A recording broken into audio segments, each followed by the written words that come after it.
बोल रहे एब्जॉर्प्शन है, एब्जॉर्प्शन है, पूरा चैप्टर है ना? हाँ ठीक है। So we are left with absorption. इसके लिए यूनिट टेस्ट के लिए तुम्हारे यूनिट टेस्ट चाहिए ना? हाँ।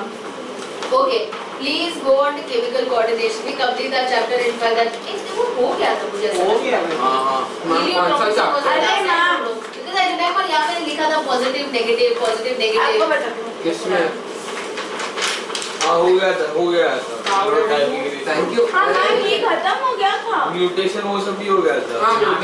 सब हो गया। म्यूटेशन नहीं बेटा, केमिकल कोऑर्डिनेशन पे चैप्टर क्या है?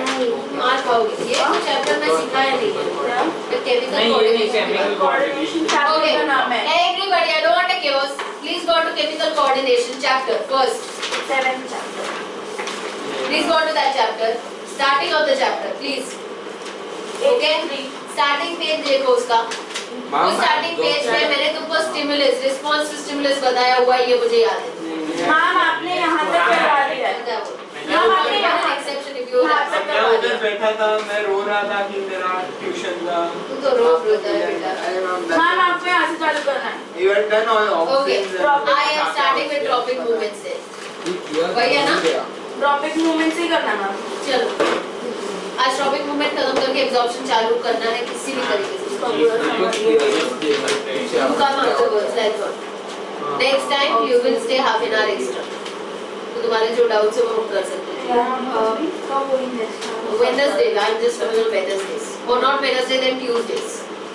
आई shift next week, I am shifting maybe Thursday. आज पे ट्यूसडे कितने बजे होगा देखना पड़ेगा। हां नहीं चलेगा। हाफ एन आवर आफ्टर मतलब next Tuesday like 8 o'clock ka. I will ask you what you do. I am shifting, so I will ask you and accordingly we will fix. I am not commanding. समझ आ रहा है? ठीक है? अच्छा सुनो, हम करते हैं टॉपिक मूवमेंट्स चालू। It's very easy. It takes just 5 minutes to complete this part of the chapter. Okay? We start with topic movements. पर इसके पहले तुमको मैं एक सेंटेंस बोलूँगी वो जो तुमको आना चाहिए. Did we all talk about response to stimuli? So if I just call out any of the names, so if I say Sarthak, if Sarthak is going around here, there, and if I say Sarthak, Sarthak is bound to look behind and search for whoever is calling. इसमें response to stimuli क्या था? Me calling out the name was stimulus, and he looking around was response. ठीक है? ये तुमको समझ आया? ये पूरा जो part है, that is on response to stimuli and how it works fine. अब we start with tropic movements. उसके पहले तुमको स्टिमुलस पता होना चाहिए, तो मैं एक साइड सारे स्टिमुलस लिख रही हूँ, देखो। Okay, it's not exactly we are not going with that method, जो मैं बता रही हूँ वो सुनते जाओ। स्टिमुलस में सबसे पहले मैं लिखूंगी light. One is light, one is water, कुछ भी मत, water, light, water, soil, okay, touch, chemical. Okay, ये तुमको समझने के लिए नाम है, but in the chapter they are being given different names. So for light we call it as photo, for water we say hydro, for soil we say geo, soil या ground basically, for touch we say thigmo, and for chemical we से chemo. और इन सारों के आगे लगेगा the word tropism. The word tropism basically means growth occurring in the direction of the stimulus. मतलब क्या मैं ये बोल सकती हूँ कि जहाँ लाइट आ रही है वहाँ पर्टिकुलर एक part of the plant will grow, जहाँ वाटर है उसके एफिनिटी में जो भी है part of the plant will start growing. Same goes for soil, same goes for chemical, same goes for touch. And if not growth movement, it can be some movement but in the direction of the stimulus.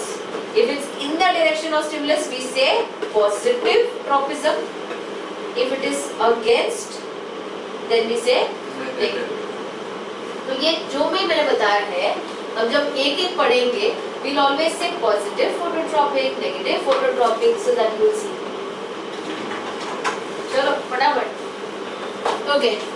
Look at the diagrams that may be given to you, and it's very simple.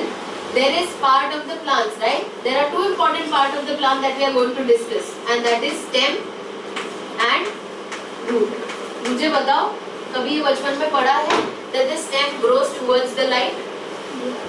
और अगर तुमको नहीं पता, तुम्हारे घर पे एक house plant है तो उस हाउस प्लांट को रखो विंडो के पेन के आसपास, जहाँ से भी सन आता है ना, सन के रेज आते हैं, you will see that the stem will start bending towards it. समझ आया? The stem always will grow towards the light. What do you think about all these trees and plants that are outside? The stem portion is growing towards the sun. Light की तरफ बढ़ रहा है. So the stem is showing phototropism. Which phototropism? Positive phototropism. Is positively phototropic या positive phototropism, one and the same. On the other hand, where does the root grow? Against the light, downwards. So इसको हम बोलेंगे negative phototropism. Okay? ये समझ आया? ये लिखा हुआ. Okay? Let's talk about now hydrotropism. या हाइड्रोट्रॉपिक प्लांट पार्ट. पानी कहाँ होता है? Soil. So it's down, right? What part of the plant grows towards the water? Root. So in this case, the root is positive and the stem is showing negative.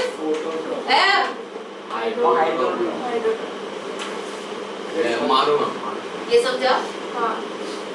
And now we go with this. ये दोनों different है, इसलिए इसको हम बाद में करेंगे. ये तीन तो एक साथ कर सकते हैं. So if I talk about soil or ground or soil basically, तो soil के साथ या soil के पास which is the part that's growing, stem or root? So we say positive, and the stem exhibits or stem expresses a negative geotropism. I hope you are understanding this much. ठीक है? अब इसी बीच में ये सारा जो मैं एक्सप्लेन कर रही थी तो ये तुमको समझ आना चाहिए. अब Can I summarize and say that stem shows positive phototropism and negative hydro and geotropism? Summarize करना, मुझे सिर्फ स्टेम के बारे में बोलना है. तो उधर कहाँ बैठे हो बेटा? उधर जाओ ना. चलेगा. Or sit there. Sit there. That's not comfortable at all. Sit there. And if I want to summarize root, what I will say? It exhibits negative phototropism and positive hydrotropism and geotropism. समझा ना? पक्का? Easy? Okay. Now, you know how? कैसे करेगा वो? उस side हो जाए ना, बेटर ऑप्शन है. मुंडी काट के रख देगा. हाँ वही.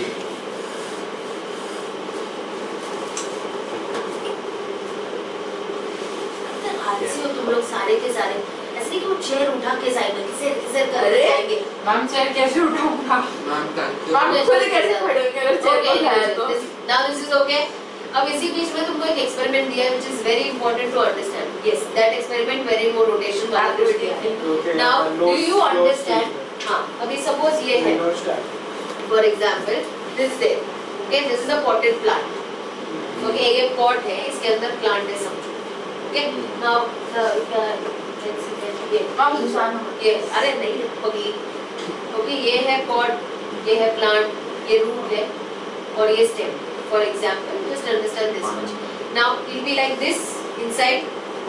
ओके, अब इसमें क्या होता है? जियोट्रॉपिज्म अगर तुम देखो तो do you understand geotropism works on the function of the working of gravity. Okay, so gravity किसको लग रहा है ज्यादा? This portion. इसीलिए वो जा रहा है नीचे की तरफ और ये ऊपर की तरफ, है ना? Now you have been given an example of clinostat. Clinostat का मतलब, can you see this apparatus given on the page number what? 87 में clinostat दिख रहा है ऊपर की तरफ. Clinostat क्या होता है? होल्ड करके वो रोटेट होता है ऐसा. जैसे तबले को फिक्स कर दिया है ऐसे horizontal axis पे and then it rotates. We have taken two clinostats in that particular diagram. One is rotating and the other one is stationary, not rotating. Correct? Okay. Now the one that is stationary, मतलब ऐसे ही सिर्फ लगाया हुआ है. What happens in that? See everybody. Can you see that the root is growing ऐसे slanting manner में, but then it bends towards the ground. And what happens to that stem? Stem upward bend हो रहा है. वो क्यों हो रहा है? क्योंकि देखो ऐसा था वो growing में, है ना? So this portion, clinostat ऐसा है ना, आड़ा लगा हुआ है ना, टेढ़ा. So gravity is acting on which surface? Which surface more? starts bending this way. तो ग्रेविटी अगर ऐसे एक्ट कर रहा है इस तरफ, इसको हिट कर रहा है ग्रेविटी, है ना, तो सिर्फ यहाँ पे ग्रोथ होगा. But now what happens in the rotating one? It is rotating. The clinostat is rotating, so the pot is also rotating. तो ग्रेविटी सब जगह सेम लग रहा है, तो समझ ही नहीं आ रहा उसको कि ग्रेविटी कहाँ है, सब जगह सेम ग्रोथ हो रहा है. Do you understand this? मेरा प्रूव करने का पॉइंट मतलब क्या था कि जब वो ऐसा स्टेशनरी था, आड़ा प्लांट ऐसा लगा हुआ, तो ग्रेविटी वाज एक्टिंग हियर, है ना, इधर, इसीलिए प्लांट उस तरफ से मुड़ने लगा. But when it is continuously rotating, तो ग्रेविटी तो सब जगह पे सेम दिख रहा है. वो कंफ्यूज हो गया कि किधर है किधर ग्रेविटी, तो सब जगह सेम लग रहा है. So overall growth will take place. That's the reason you will see it does not bend. हाँ, ओके, हां जी. अगर ए ऐसे ट्विस्ट हो चुका है और स्टार्ट अगर हम उसको रोटेट करेंगे तो वो सीधा नहीं होगा ना. ए क्या हो चुका है, वो बेंड हो चुका है ना ऑलरेडी. नहीं, तो अभी वो ऑलरेडी बेंड हो चुका है ना ज्यादातर. सो वो उतना बेंड तो उतना ही रहेगा. Now if you keep rotating तो शायद ऐसा हो कि ओवरऑल ग्रोथ सेम हो जाए, और वो बेंड नॉर्मल नहीं हो जाएगा. और अगर अभी का रोटेशन रोक देंगे तो वो अगेन स्लैंट होने, मतलब वो बेंड होना चालू कर देगा. ओके, जो स्टेम है वो क्यों ऐसी होगी? वो इसीलिए होगी बिकॉज़ इट वाज नेगेटिव ना जियोट्रॉपिज्म. तो जहां पे ग्रेविटी होगा उससे अपोजिट जाएगा. ओके, पॉजिटिव जियोट्रॉपिज्म मेरे बेबी. फोटोट्रॉपिज्म तो है पॉजिटिव, बट ये negative geotropism. I hope this much is clear. This was my point in proving that geotropism really works. The gravity pull is there और वो एक stimulus की तरह काम करता है. हां, फर्स्ट ऑफ ऑल ये ऊपर की तरफ स्लैंट होता है ना. हां, second Stem. Of all stem is slanting upwards, but why is it slanting upwards when it's fixed in a pot? I mean technically its roots see is what soil we have given it. We have given it pot. ठीक है, pot से उसका कुछ लेना देना नहीं, उसका लेना देना है लाइट्स. अब वो पॉट हमने टेढ़ा रखा हुआ है ना, पॉट को मैंने थोड़ी सीधा रखा, पॉट को टेढ़ा रखा हुआ है, उसको पॉट से कोई लेना देना नहीं. It will just go wherever the light is. So if the pot is fixed like this, है ना, ऐसा आड़ा रखा हुआ है पॉट, उसको लाइट कहाँ से, ऊपर से ही मिल रहा है ना. So it will start bending towards the light. Ma'am तो है ना, पॉट लगा है, टेस्ट ट्यूब लगा, कुछ भी लगा, it will keep on growing towards the stimulus. And the root, अगर मैंने फोटो एज अ स्टिमुलस लिया है तो रूट नेगेटिवली ग्रो होने लगेगा. समझ आया? So sir, if they give us this diagram and then they ask that why is the stem and root? No, if they give you this diagram, I'll tell you what questions could be asked. ये diagram पूछेंगे तो एक तो पहले पूछेंगे what is this apparatus? What you will say? Clinostat. Okay, what is the difference? One is rotating clinostat, other is stationary. दूसरा तुमको पूछेंगे the root exhibits bending downwards is towards which stimulus? तो कौन सा स्टिमुलस है वो तुमको बताओ. एंड या तो पूछेंगे root exhibit which tropism? You will say root exhibit positive geotropism. और अगर स्टेम पूछ लिया तो लिख दो stem exhibits negative geotropism and positive phototropism. और इसका दोनों भी लिख सकते हैं, है ना, जैसे root positive geotropism negative phototropism. समझ आया? So with which stimulus they are asking you right. ज्यादा कुछ नहीं पूछेंगे इसमें, आज तक नहीं पूछा. मेरा मतलब था कि मुझे तुमको एक्सपेरिमेंट बताना है, मैंने बता दिया. ये समझ आया? Okay, now this was